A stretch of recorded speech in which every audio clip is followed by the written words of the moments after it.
Should you play Necromancer in Diablo Immortal, and who is this class for, especially if you are transitioning from some other game, such as Path of Exile?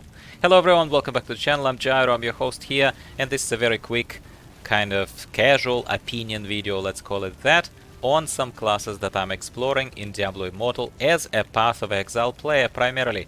So who is this class for, and how does it feel before you invest much time into it, before you try it out? Well, in my humble opinion, it feels very much like a Necro Mage, more than a Summoner, especially from a perspective of someone who is coming from Path of Exile as the game that I believe has implemented Summoner right, and the best possible way the Summoner can be implemented. So again, for those people who are not very familiar with that concept, I will just talk it through very briefly. So to me, Summoner, Path of Exile Summoner, is something that is a class that relies very heavily on the minions, and the minions are first and foremost. That's exactly how majority of Summoner's damage is being done. You are surrounded by many minions pretty much straight away. You start with 3 zombies in Path of Exile, then you very quickly add phantasms to it. You flood the whole screen with phantasms if you want to, and raging spirits, and then you add skeletons to it, and then you add specters to it, and golems to it, and other kind of stuff. You run with an army very easily in Path of Exile. That's what I'm used to, that's what I like from my summoners, that's what I like a summoner to be. I also quite enjoy playing Necromancer in Diablo 3, let's say. And in Diablo 3, Necromancer feels alright. It's not exactly the Path of Exile level, which I still believe trumps it all. Like it got Necromancer Summoner concept better, best of them all, of the ARPGs that I've played recently. Diablo Immortal, I think, takes a slightly more, let's call it, modest approach to this concept of the class development and class implementation. It is not bad, but it definitely is a slow starter, so be prepared that it will be a very slow start, and it will be feeling like a Necro Mage. It's a mage that throws necromantic energies around and relies on corpses being around in order to deal the most damage. Most of the damage of this class, at least at first, does not come from minions, in my humble opinion. It does not. At least I do not see it. I have not seen it so far, and my Necromancer is just trying to reach 35, level 35. So I'm somewhere around level 32 as I was recording this video. So as you start, your skills are fairly limited, as the mobile first game implementation kind of justifies, and there is no problem with that. I think it's okay as long as the skills are meaningful, useful, and you want to use them. So Soulfire is your primary ability. It's a bolt of necromantic energy that you throw at the enemies. It's okay.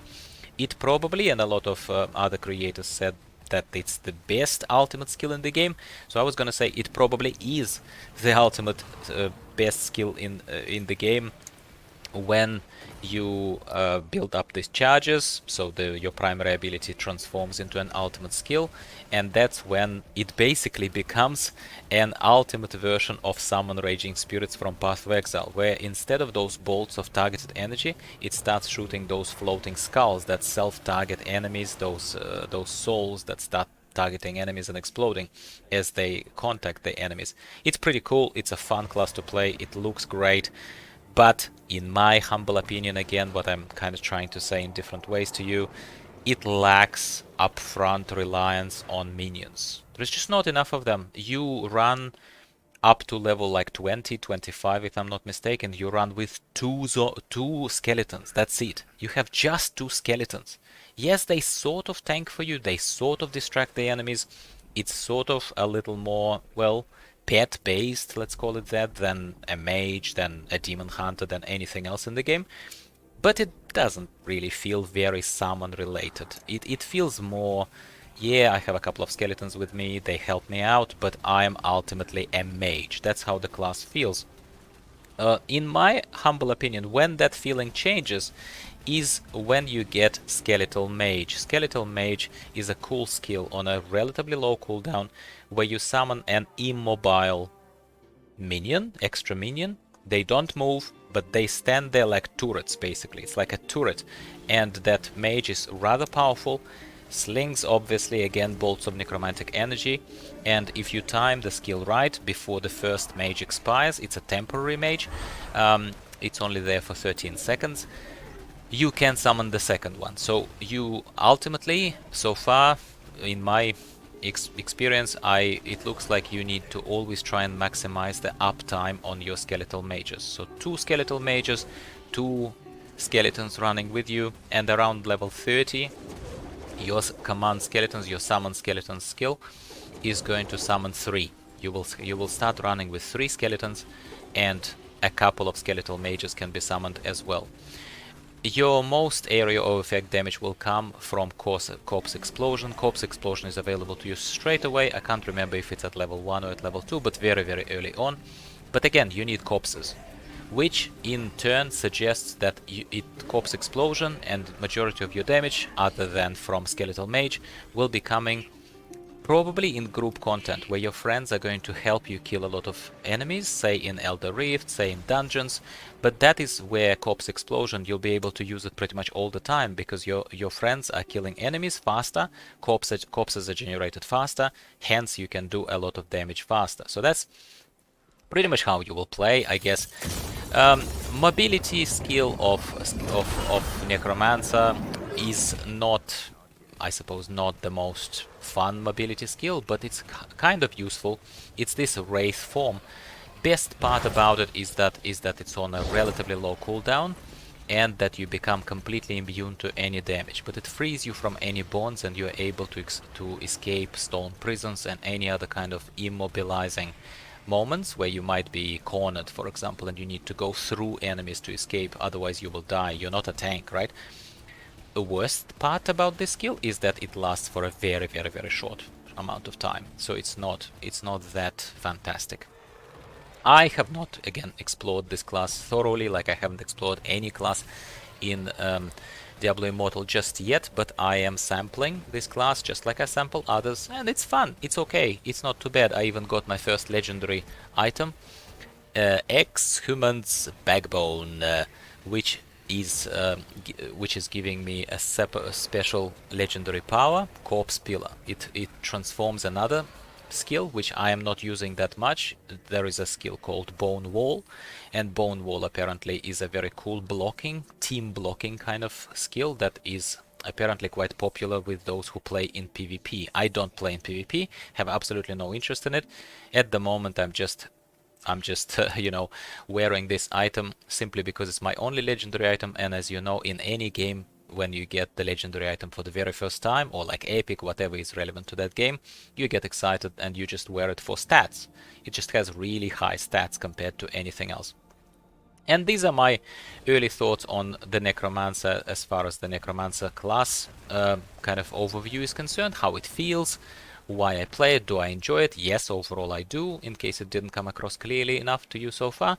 And as a wrap-up, who is this class for? Well, first of all, this class is for those people who come into Diablo Immortal and want to play a pet class. That's your only choice. Duh, obviously you have to play it. But again, curb your enthusiasm, build the right expectations, and you will not be disappointed. As long as you're okay to play like a Necro Mage with only a couple of skeletons running around for quite a bit of time for the first introductory, pretty much first act of the game, and then building up that summoner power. I know that later on you will get Flesh Golem and other kind of summons. I have not reached that point yet, but even with skeletal mages things become quite a lot more interesting. So that's when you start feeling a little more like a summoner. And so now towards level 30 I am kind of becoming a little more interested in the class. But at first I was like, you know what, the first impression is certainly not as fun as, let's say, Demon Hunter or even Crusader. Arguably, subjectively. Talk to me in the comments down below, how did you feel if you tried Summoner, Necromancer already in Diablo Immortal? And if you have leveled one further, does it become much better? Does it become more summony? Or does it become just more micromanagey, where you have to, I don't know, sacrifice one minion in favor of others, etc, etc. That would be fun to kind of, for me to explore and observe. One thing that is not related to Necromancer, but because this is my exploration of the game as well as exploration of the class, I have finally reached that first barrier in the levels where I am around level 32 and it tells me reach level 35, and I absolutely hate that game design. I absolutely hate this bit, and this is highly disappointing. Again, has nothing to do with Necromancer, it has something to do with how stupidly the game leveling curve is implemented in this game. I have absolutely no idea why. As you know, if you watched my other videos about Diablo Immortal, I disagree with a lot of criticisms that the game is getting. I do not think that for a PvE casual player that got a game for free, say its pay-to-win components matter at all. I do not believe that they matter at all. However, what I believe matters is the fact that for some stupid reason they're creating this weird gating and they're not giving us enough quest content to reach comfortably, natively, to reach those required further invisible gates of level 35, whatever comes next. At the moment, all I can do is continue running Elder Rifts and gain experience that way. Luckily for me, I'm at the moment just trying out new classes and I find it fun anyway, so that's not too bad. But if you don't, for example, and if you just want to see the story, you will feel really hobbled on your way. That's not cool. That's not cool. But that's neither here or there. It's just a little side note about the game rather than about Necromancer as a class. I do think Necromancer is cool. I honestly did not expect to like it enough to stick with it. But as you can see right now, if you noticed at the opening screen, if I've edited it into this video, I thought that I'm gonna keep going with Demon Hunter or even with Crusader. But lo and behold, I'm stuck with Necromancer, and now it looks like I'm pushing Necromancer further than them. Go figure. So I definitely like my summoners, what can I say? I hope you enjoyed this video. If you did, give it a like, it counts for a lot. First of all, tells me that I'm doing something right, and second of all, shows the video to more people, and the more of us here, the merrier. It is a very simple concept. And subscribe for more videos, because I will be looking at other classes, I will be spending more time in Diablo Immortal and talking to you about it. Thanks again for tuning in today. I'll be speaking with you again about something Diablo Immortal related very soon. Bye for now.